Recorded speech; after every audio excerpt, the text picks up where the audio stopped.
Hello friends, good morning to everyone and welcome you to this third session on mindfulness.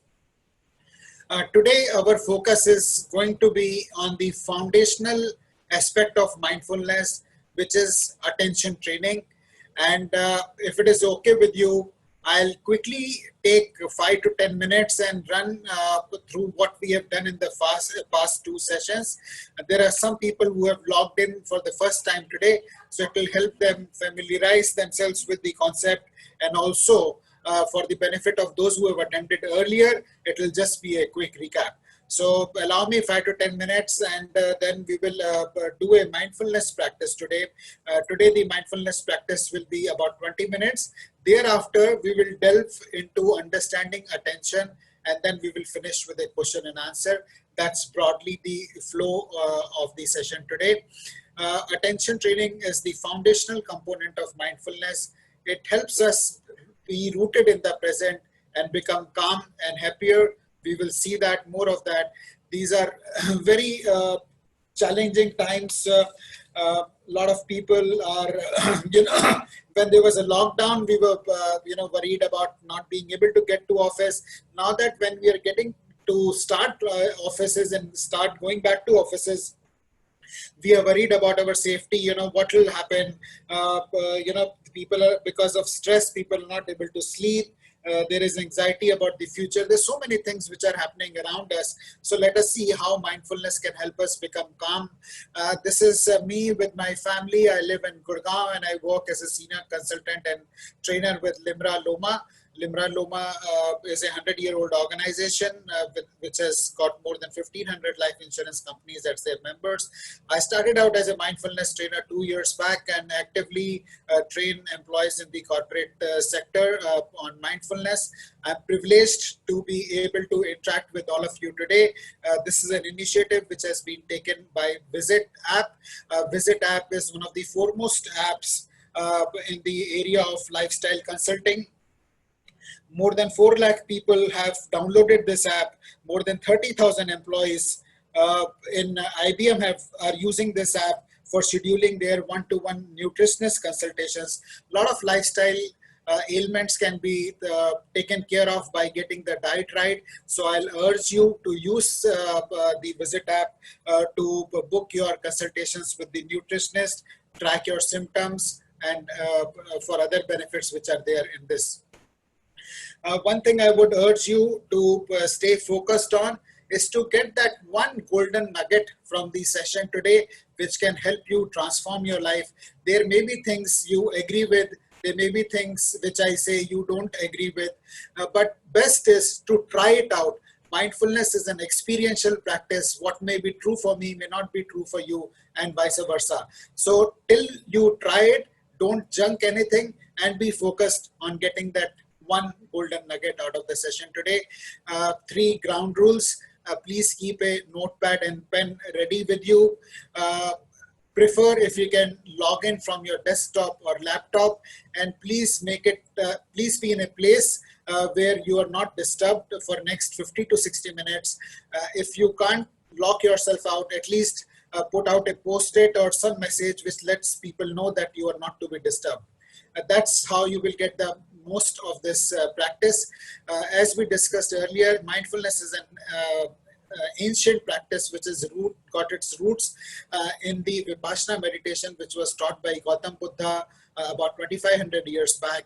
Then about 50 years back, it was brought back to India by Sri Satyanarayan Goenka, who is considered to be one of the most foremost mindfulness teachers in the world. I had the benefit of learning mindfulness from him directly in 1991. On the right is Sean Fargo, who is my teacher, and we have Dr. John Kabat-Zinn, Daniel Goleman, and Jade Meng-Ten. Jade Meng is reputed to have started the mindfulness program at Google about 15 years back, in which more than 40,000 Google employees have participated and benefited from. Because of the science behind mindfulness, it's become very popular. Here you see Matthew Ricard. Matthew Ricard is a French national who's a Buddhist monk and whose brain has been extensively studied by way of brain scans, and he has been labeled as the happiest man in the world. Some of these names I'm taking because it can help you do more research and find out about, learn about mindfulness. It's mindfulness is there are more than 6,000 research articles which have been published. It's being actively taught in leading business schools like Harvard and Times Magazine, and many other magazines have written about it. CEOs are practicing mindfulness. Billionaires are practicing mindfulness.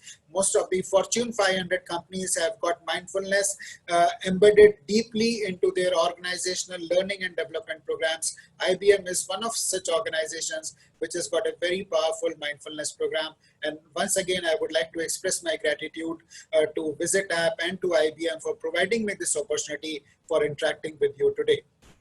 There are many benefits of this mindfulness practice, which we have covered earlier. And there are also many myths around it which prevent people from stopping to practice their mindfulness. One of the things is that it involves sitting in cross-legged, wearing, it is nothing like that. It's you can sit comfortably on a chair or even lie down and practice mindfulness. It's a skill which can be developed with practice like any game or anything else that we learn in our life. This is a very simple but transformational skill which we can learn and benefit from. With that, friends, we come to the definition of mindfulness, which has been given to us by Dr. John Kabat-Zinn. He is a doctor at Massachusetts General Hospital, and he did pioneering work in the area of mindfulness. He did brain scans of the meditators and developed a program called Mindfulness-Based Stress Reduction Program, MBSR, which is considered a gold standard in stress reduction programs even after 50 years of its being launched. So he says, mindfulness is keeping one's complete attention to the experience on a moment-to-moment basis in an open and non-judgmental way. Keeping one's complete attention to the experience on a moment-to-moment basis in an open and non-judgmental way.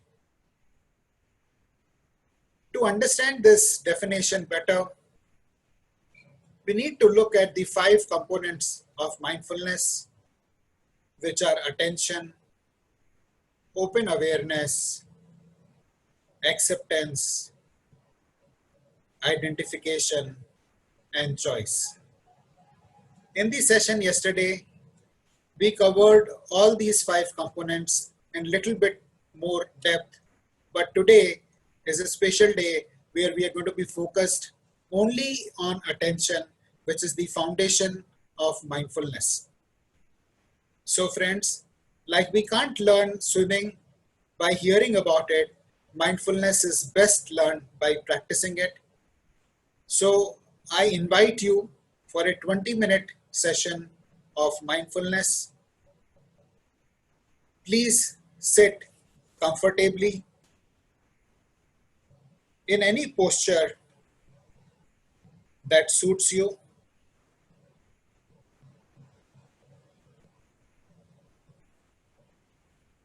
Close your eyes and mouth gently.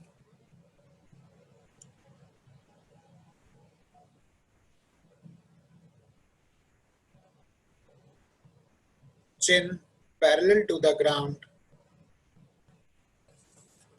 And focus your attention, entire attention, on the area at the entrance of the nostrils. Focus your entire attention at the area at the entrance of the nostrils. And remain alert of every breath coming in and every breath going out.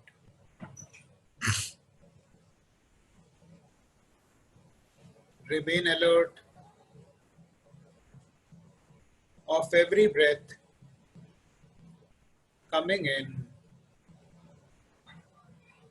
and every breath going out. Natural breath normal breath as it is.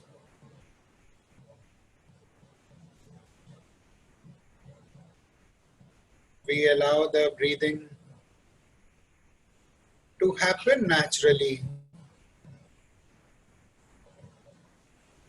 as it takes place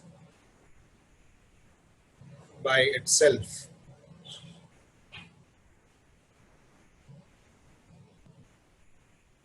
There is no need to try to change the breath.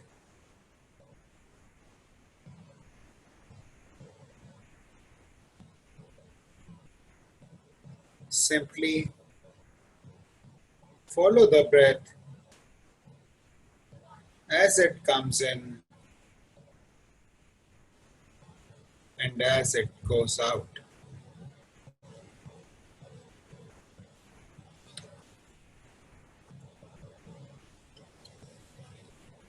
If it is long, it is long. If it is short, it is short.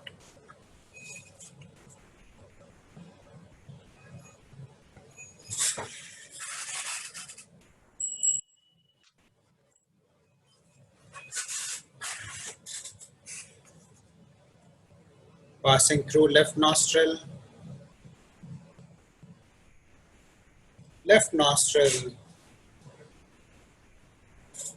passing through right nostril,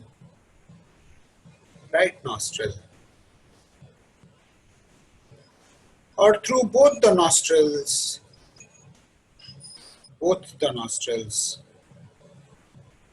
Just remain aware,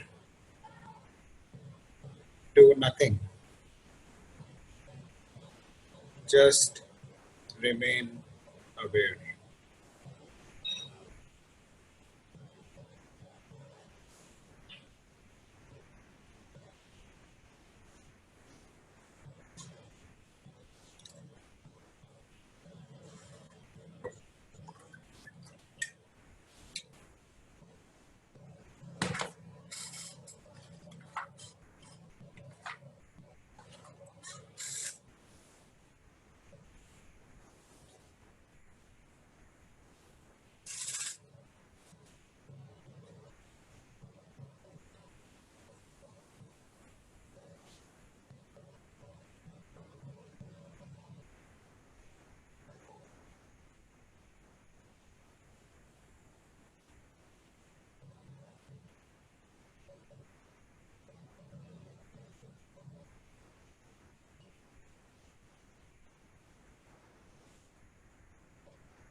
When you focus on your breath, you are always focused in the present because you cannot get back to a past breath and you cannot breathe the future breath before the present moment. Breathe in, breathe out.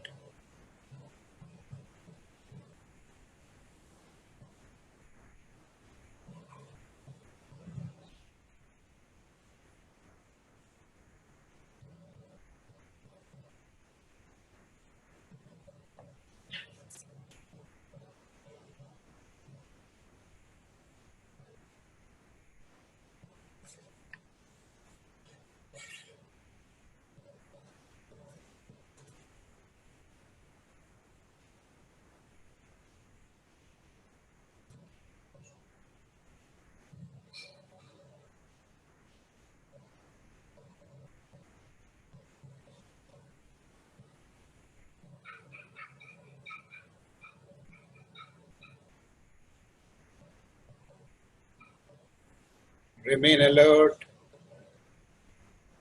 attentive, vigilant. Be alert, be attentive, be vigilant.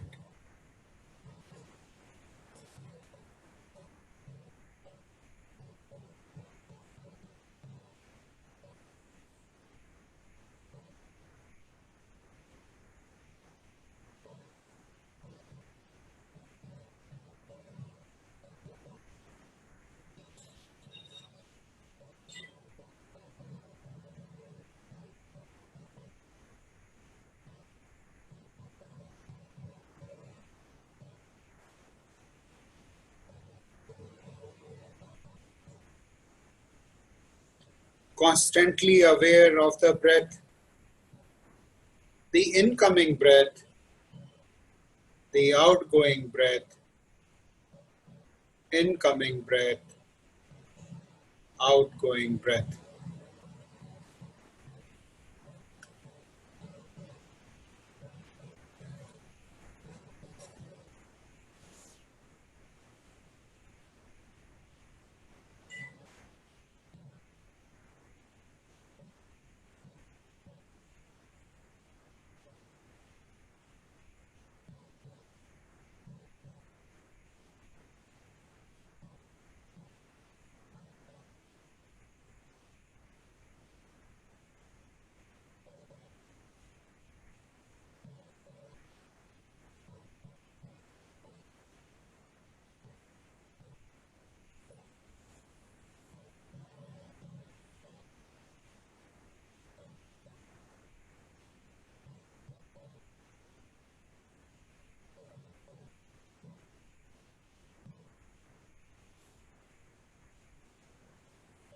Like a gatekeeper, be aware of every breath entering the nostril, every breath moving out of the nostril.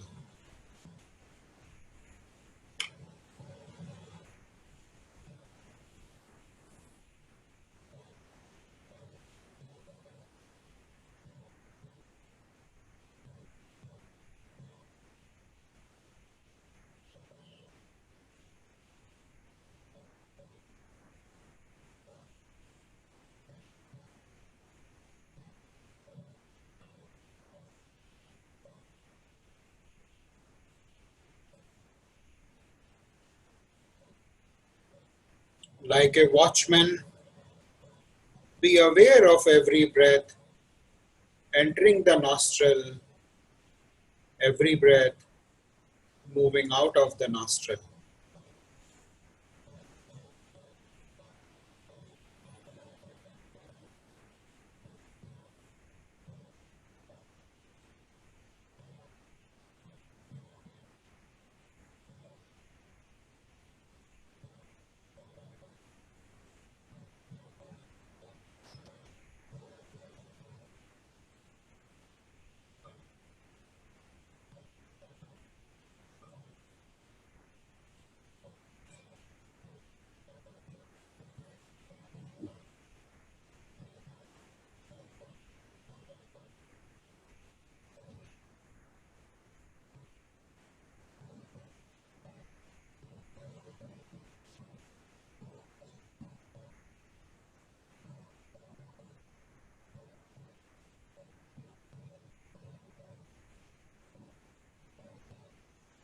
When the mind wanders away, bring the attention back to breathing.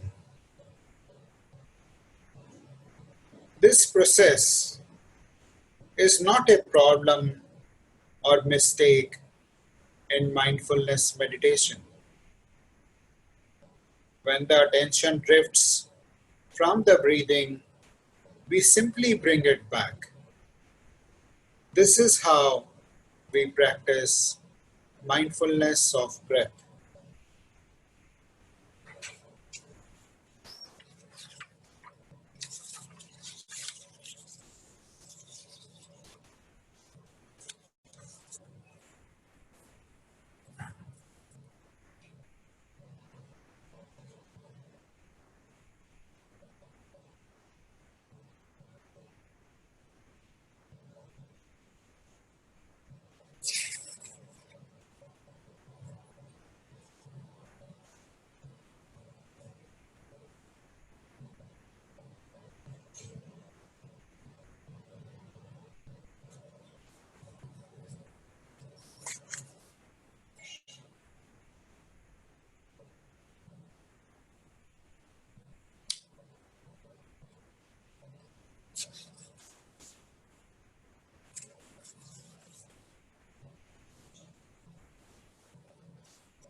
In a few seconds, you will hear a bell ring, and this will happen throughout the session. The bell serves as a reminder to bring our awareness back to the present moment and to the body.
Every time our mind wanders away,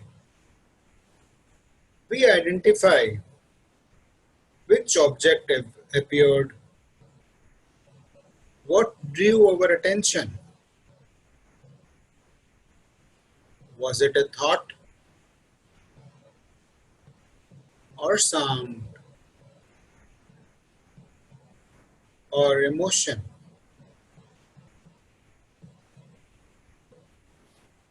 We silently identify the object.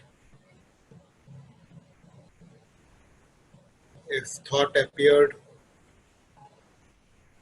we identify it. If sound.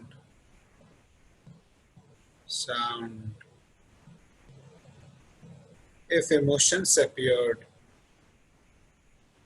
we silently say emotions. After identifying the object, we do not engage with it or analyze it. We just let go of the object and bring our attention back to breathing.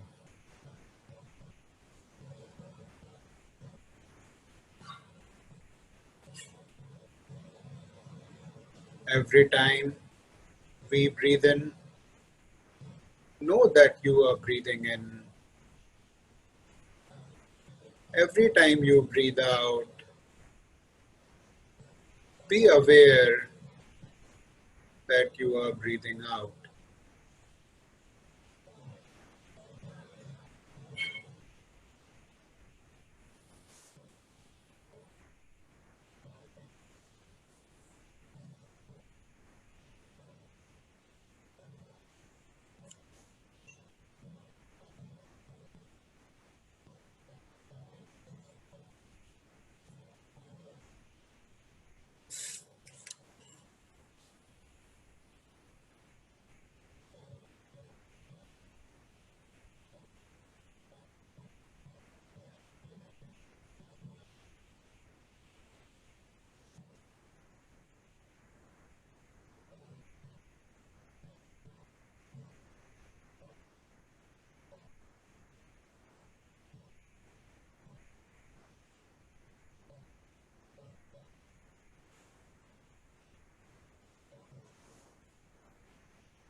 As we come to the end of this practice,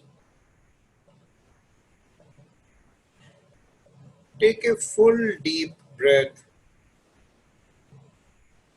taking in all the energy of this practice.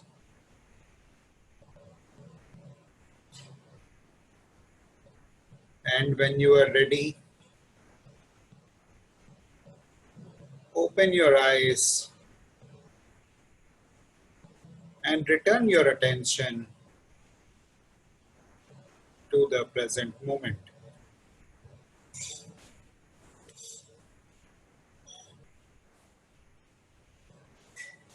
As you become fully alert and awake, consider setting the intention that this practice of being attentive and building awareness will benefit everyone you meet today.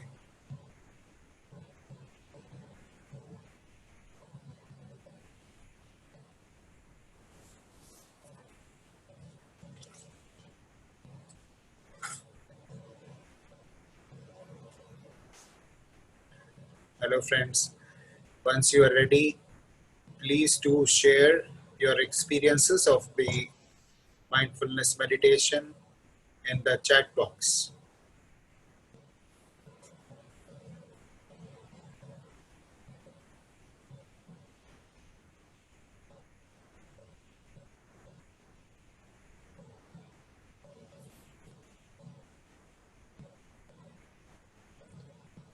Thank you, Rohit. Rohit says it felt good and relaxed.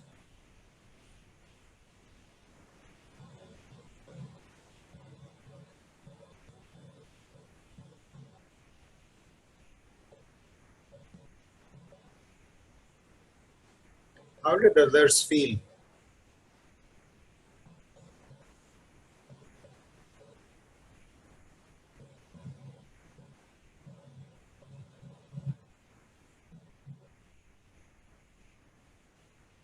Was it any different for people for whom it was the third session today?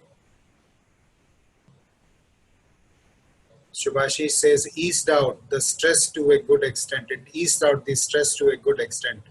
Thanks for sharing that, Subhashish. Was today any different for those for whom it was the second day?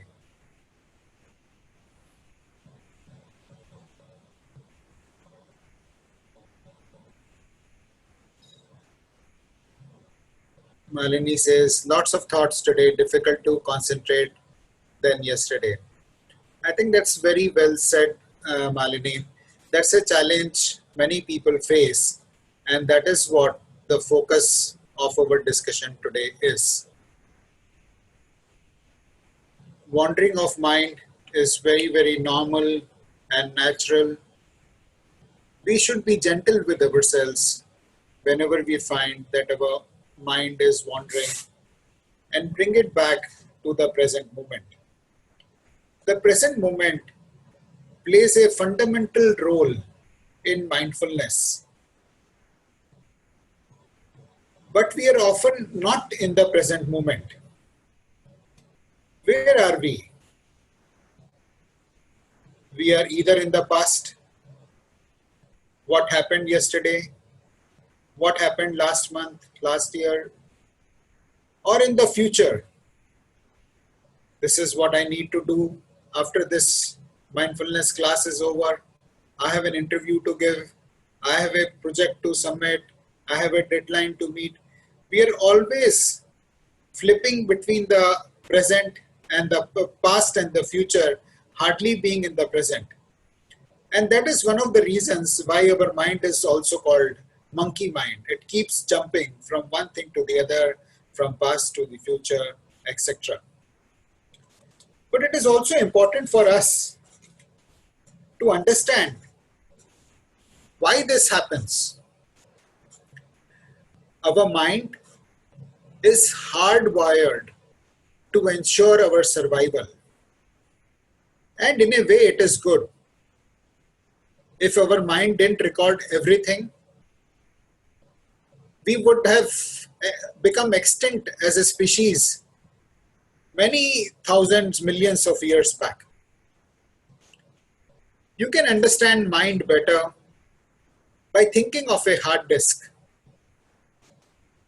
Like hard disk stores everything that is saved on it, our mind, subconscious mind particularly, stores everything that it sees and processes.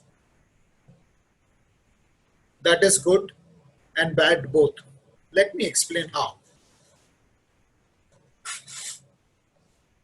So, first time when a human being, saw a lion or a snake, we didn't know that the snake bite will kill us or the lion will eat human beings.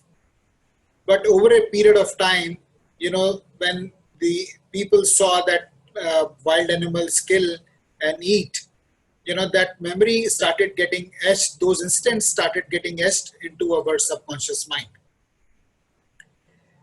And over a period of time, what the mind started doing was scan the threat in the environment and project it as if it's a very big threat and our survival is at danger, as is at stake. And that is how the mind prompts us to take action to save ourselves. Think of snakes. Most of us know that 80 to 90% of the snakes are not venomous, which means we will not die if they bite us. But mind does not let us be comfortable. When we see a snake, the mind will not do a processing logically or rationally and say that 80-90% snakes are non-venomous, it is okay, let the snake be there. What the mind does, it creates panic, and as if 100% of the snakes are poisonous, and if we see a snake, either we need to kill the snake or the snake is going to kill us, and that's how the mind helps us survive. But the fact is, for last 10,000 years, we have not been living in jungles, and the situation has changed today. Today, that snake or a lion or bear has been replaced by a COVID. It has been replaced by economic uncertainty. It has been replaced by geopolitical tensions. It has been replaced by so many other things. And that is how our mind reacts. So today, these days I was reading a paper, and one of the articles headline said, record unemployment, 1 out of 4 people have lost their jobs. So what will mind do when it sees this headline? Oh, 1 out of 4 person has lost the job. My job will also go. It doesn't see that 3 out of 4 people still have the job.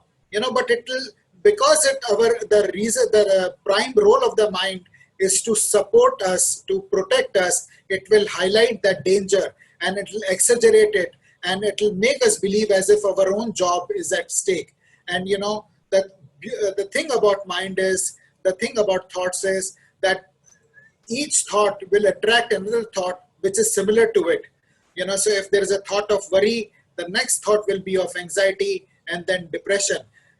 And that is where we need to realize the difference between subconscious mind and conscious mind. It is the conscious mind is about 5 to 10% of our mind, but is where we can choose and master our subconscious mind. Mind is a very good servant, but a very bad master. So we need to pay attention to our thoughts and master our mind.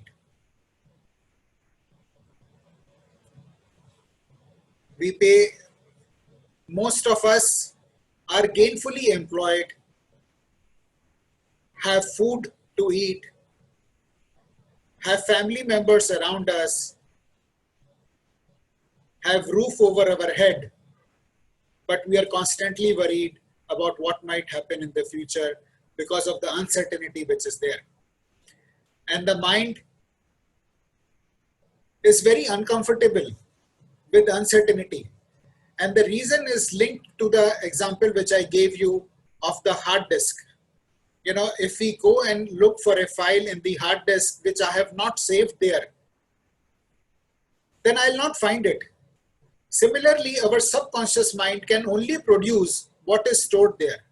So in a situation when there is uncertainty, and this is a situation which we have not faced earlier in our life, and we go and look for solutions in the subconscious mind, it gets very baffled. And because it's not able to find anything, it goes and searches again and again, but does not find a solution.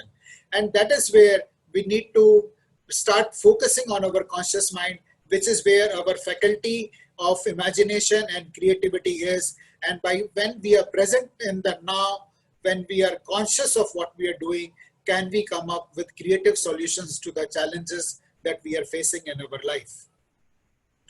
Thoughts are a very powerful tool, but they are very difficult to turn off when we don't need them anymore. And the nature of thoughts is such that they disconnect us from the present moment. They don't let us stay in the present moment. And it becomes problematic when we believe them to be true.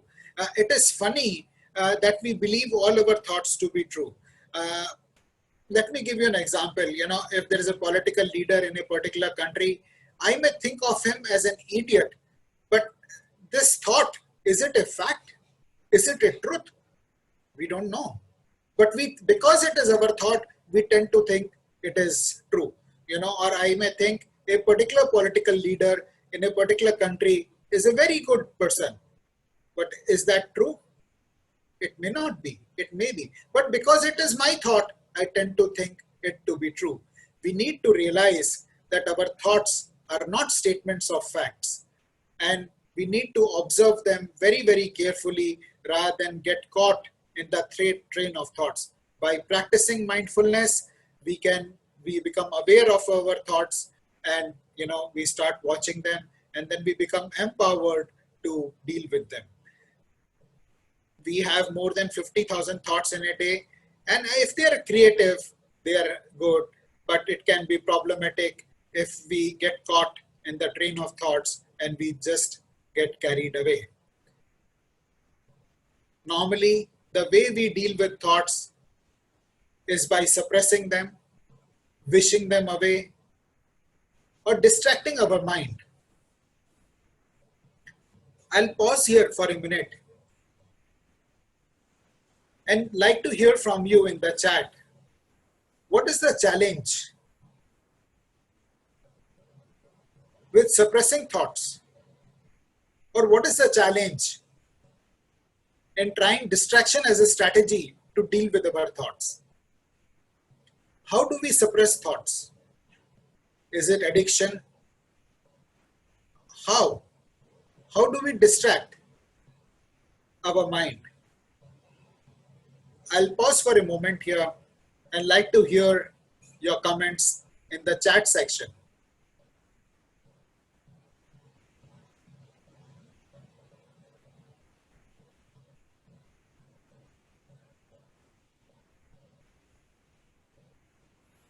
Friends, I'll go off the screen mode because I'm not able to see chat.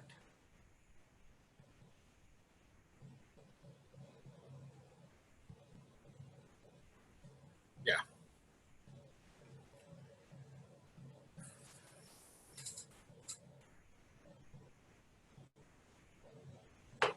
Is there any other way of dealing with thoughts other than suppression and distraction? What are the challenges with suppression and distraction? Is what I look forward to hear from you. Thanks, Pooja, for your comment.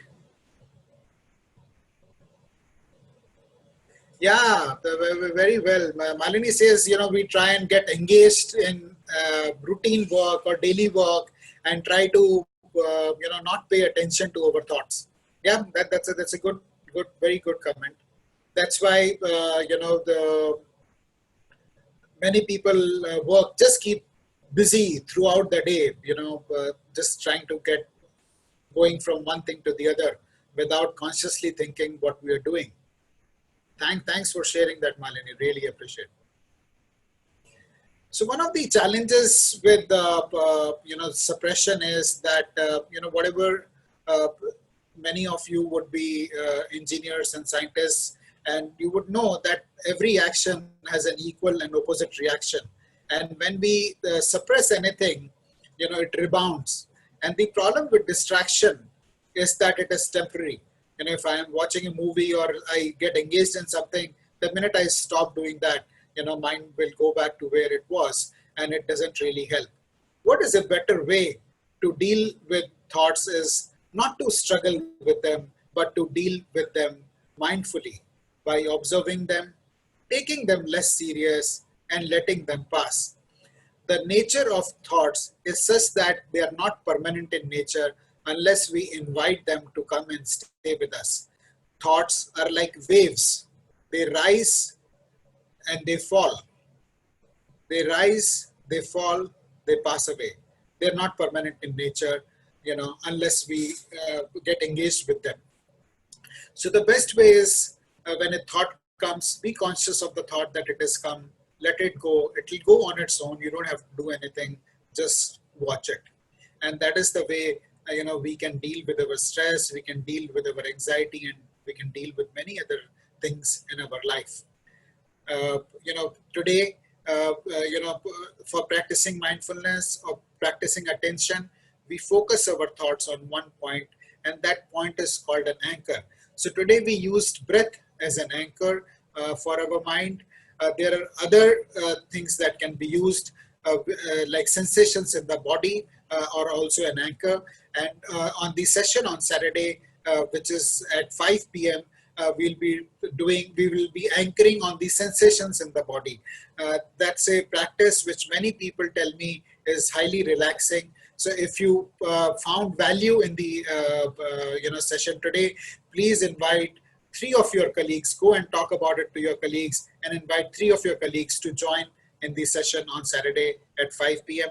Sound is also, so there is a musical meditation which takes place, and some people like to use an object.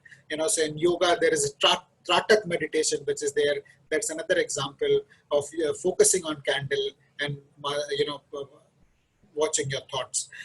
So these are some of the examples, and this is almost the end of the session. I like to play, I like you to think of it, beautiful moments from your life, and also like to play a small video clip for you. This is from a movie called Bluff Master. I don't know if you have heard about it. This movie came out about 15 years back in 2005. It has got Abhishek Bachchan and Priyanka as the lead characters. And in this scene, there is Boman Irani and Abhishek. Boman is a doctor, and he is asking, and the situation is Abhishek Bachchan has got only 90 days to live. So what Boman Irani is asking him to do is what I would like you to see. It will take about 3 minutes. Even if the audio is bad, don't worry. There are subtitles, so you should be able to follow these subtitles and get a sense of what we are going to do. So enjoy. Be with me and enjoy this.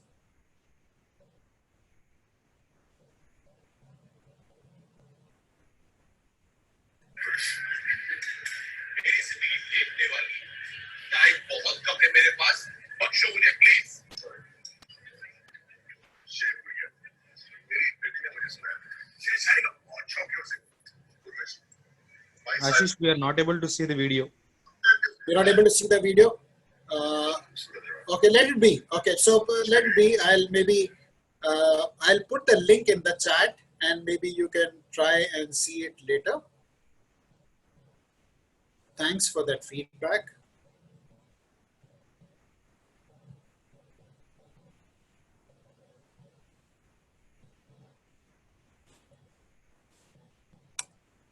So here's the link. So I'll tell you basically what is happening in this video.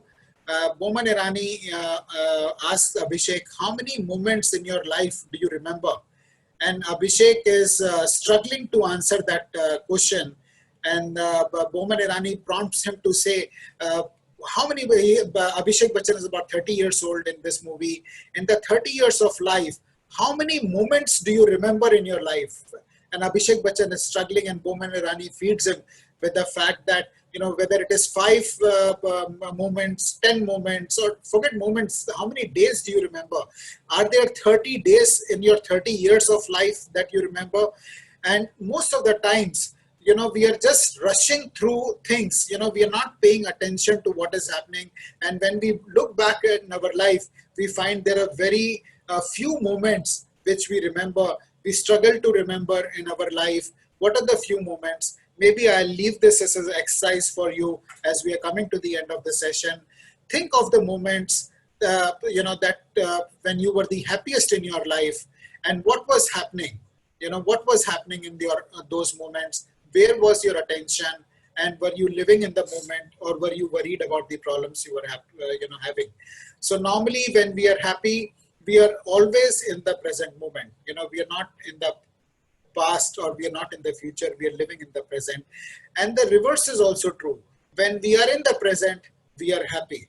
There is seldom any problem in the present, but the problems are always in the past or in the future. So by training our mind, to hold attention to the present, we can all become happier and calmer. I leave this as an exercise for you.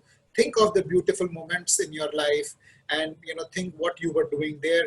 And now I'll bring up the definition of the mindfulness once again, and I look forward to hearing from you in the chat if this definition makes little bit more sense to you now than when we discussed it at the beginning of the session.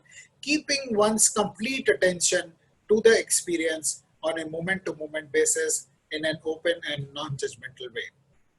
So with that, friends, we bring the session today to a close. I'll request the visit team to share the feedback form on the chat. We look forward to your feedback. We look forward to your comments. That is your feedback and your comments are very valuable to us, and to your questions. So questions, comments, feedback form is what we look forward to. The next session will be, as I said, at 5 p.m. on Saturday, and that will be about awareness. This is the next component of mindfulness, and we will also be doing a body scan meditation as a part of that session, which is a powerful practice, and many people find it to be very beneficial. So that's from my side. Look forward to hearing your thoughts, questions, comments, and feedback.